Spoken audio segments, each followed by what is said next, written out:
हमारी बुद्धि विकृत है क्योंकि इतने विचारों का बोझ है। विचार ही विचार हैं, जैसे आकाश में बादल ही बादल छाए, आकाश खो जाए, दिखाई भी ना पड़े, सूर्य का कोई दर्शन न हो, ऐसी हमारी बुद्धि है। विचार ही विचार छाए, उसमें वो जो बुद्धि की प्रतिभा है, जो आलोक है, वो खो गया, छिप गया। एक बादल हट जाए तो आकाश का टुकड़ा दिखाई पड़ना शुरू हो जाता, छिद्र हो जाए बादलों में तो प्रकाश की रोशनी आनी शुरू हो जाती, सूरज के दर्शन होने लगते। ठीक ऐसे ही बुद्धि जब तक विचार से बहुत ज्यादा आवृत है, और एक परत नहीं है विचार की, हजारों परतें हैं। जैसे कोई प्याज को छीलता चला जाए तो परत के भीतर परत, परत के भीतर परत, ठीक ऐसे विचार प्याज की तरह, एक विचार की परत को हटाएं दूसरी परत सामने आ जाती, दूसरे को हटाएं तीसरी आ जाती, एक विचार को हटाएं दूसरा विचार मौजूद, दूसरे को हटाएं तीसरा मौजूद। ये परत दर परत विचार है, ये हमने जन्मों में इकट्ठे किए, जन्मों जन्मों में। ये धूल है जो हमारी लंबी यात्रा में हमारे मन पे इकट्ठी हो गई। जिससे कोई यात्री रास्ते पे चले तो धूल इकट्ठी होती चली जाए, और उसने कभी स्नान न किया और यात्रा करता ही रहा, तो बहुत धूल इकट्ठी हो जाए, यात्री का पता ही न चले कि वो कहां खो गया। ध्यान स्नान है बुद्धि का, और जो ध्यान नहीं संभाल पा रहा है उसकी बुद्धि कचरे से लद जाएगी, स्वाभाविक। प्रतिपल संस्कार पड़ रहे हैं, हर घड़ी, पूरे दिन में वैज्ञानिक कहते हैं कोई 10 लाख संस्कार बुद्धि पे पड़ते हैं। आप सोच भी नहीं सकते 10 लाख कहां से पड़ते होंगे। हर चीज का संस्कार पड़ रहा है। अभी मैं बोल रहा हूं, ये संस्कार पड़ रहा है। पक्षी आवाज कर रहा है, वो संस्कार पड़ रहा है। एक कार का हॉर्न बजा, वो संस्कार पड़ा। वृक्ष में हवा दौड़ी, वो संस्कार पड़ा। पैर में एक चींटी ने काटा, वो संस्कार पड़ा। सिर में थोड़ी पीड़ा हुई, वो संस्कार पड़ा। पढ़ रहे हैं 10 लाख संस्कार दिन भर में, 24 घंटे में, और ये सब इकट्ठे होते जा रहे हैं। ये संस्कार धूल है, और ये हम जन्मों से इकट्ठे कर रहे हैं, इसलिए बहुत परतें इकट्ठी हो गई। जब आप सोए हैं तब भी संस्कार पड़ रहे हैं।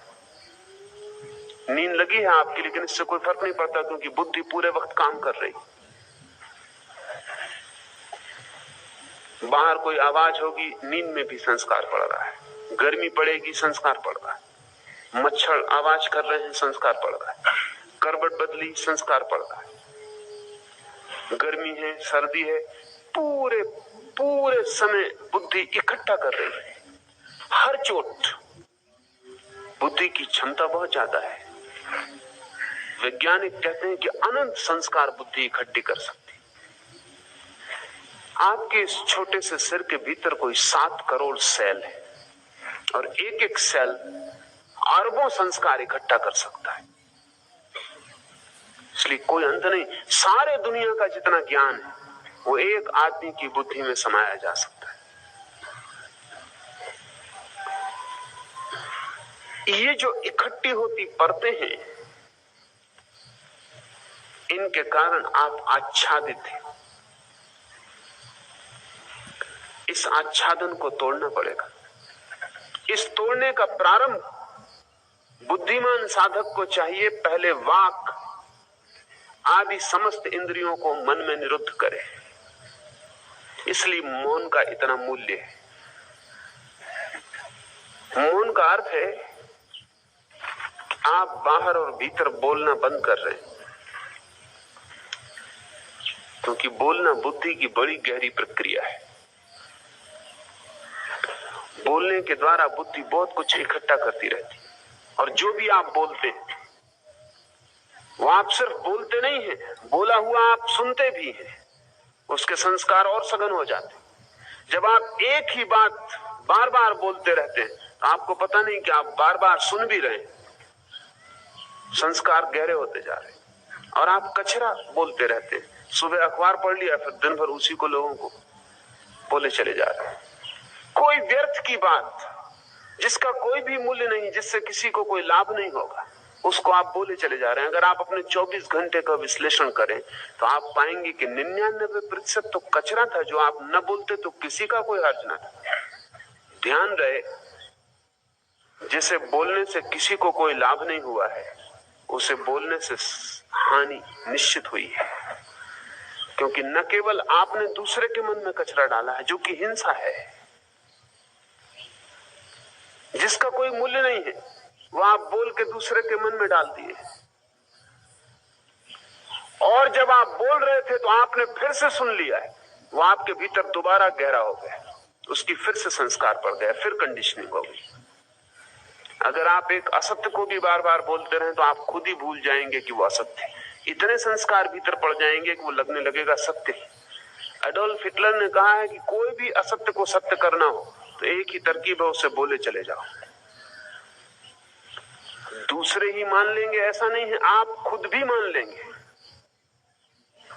आप अपनी जिंदगी में देखें, कई असत्य आपको सत्य मालूम पड़ने लगे, क्योंकि आप इतने दिन से बोल रहे हैं कि अब आपको भी स्मरण नहीं रहा कि पहले दिन ये बात असत्य थी। बहुत बार संस्कार पड़ जाने से गहरे हो जाते, लीक बन जाती।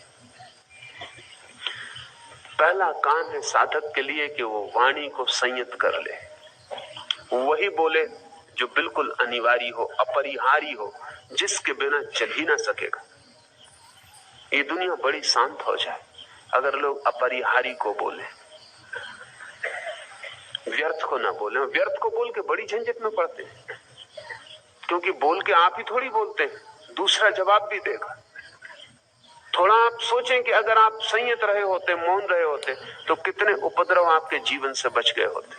बोल के आप न मालूम कितने उपद्रवों में पड़ रहे हैं, फिर उनको बचाने के लिए और बोलना पड़ता है, फिर ये सिलसिला बढ़ता चला जाता है। एक विशियस सर्किल, एक दुष्ट चक्र है जिसका फिर कोई अंत नहीं। इसलिए साधु चुप हो जाता है, उतना ही बोलता है जितना अनिवार्य है, और उतना ही बोलता है जिससे किसी का हित हो सके, अन्यथा मौन रह जाता है। वाणी को जब आप बाहर से रोकेंगे तो भी जरूरी नहीं कि भीतर रुक जाए, क्योंकि आप दूसरे से न बोले तो खुद से बोलते रहते। बैठे हैं, खुद ही से बात चल रही, ये खुद ही से चलने वाली बात भी संस्कार निर्मित करती है। क्योंकि जब आप अपने से बोल रहे हैं तब भी मन सुन रहा है, और जो भी आप बोल रहे हैं उसकी आप लकीर जोर से खोद रहे हैं अपने भीतर। खुद से भी बोलना बंद करें। वाणी बड़ा उपद्रव है, जरूरी नहीं है कि उपद्रव ही हो, हमने उपद्रव बना लिया है। भीतर भी धीरे धीरे बोलना बंद करें, चुप्पी साधे, मौन को फैलने दें। जितना जितना मौन फैलेगा उतना उतना मन विसर्जित होता चला जाएगा। जैसे जैसे मौन घना होगा वैसे वैसे बादल तिरोहित होने लगेंगे, जगह जगह से छिद्र टूटने लगेंगे और रोशनी भीतर की आने लगेगी। धर्म का, सारे धर्मों का आधार मौन है। महावीर 12 वर्ष मौन रहे, बुद्ध ने अनेक अनेक दिन मौन में बिताए, जीसस बोलने के पहले मौन में चले गए। उनका अवतरण हुआ जब वे परम मौन की अवस्था में थे। इस जगत में जो भी सत्य का अवतरण हुआ है वो तब हुआ है जब भीतर चुप्पी, सब शांत है। उस शांत क्षण में ही हमारा तालमेल, हमारी ट्यूनिंग ब्रह्म से जुड़ जाती। वो मौन का कांटा ही हमें आभास से भीतर ले जाता है और सत्य से जोड़ देता है। इसलिए हमने साधु को मुनि कहा है। मुनि का अर्थ है जो मौन हो गया है, जो भीतर चुप हो गया है। असल में वही बोलने का अधिकारी है जो भीतर चुप हो गया हो, क्योंकि उसके बोलने का कुछ मूल्य होगा, क्योंकि बोलने का अर्थ होगा उसने कुछ जाना है जिसे वो दे रहा है।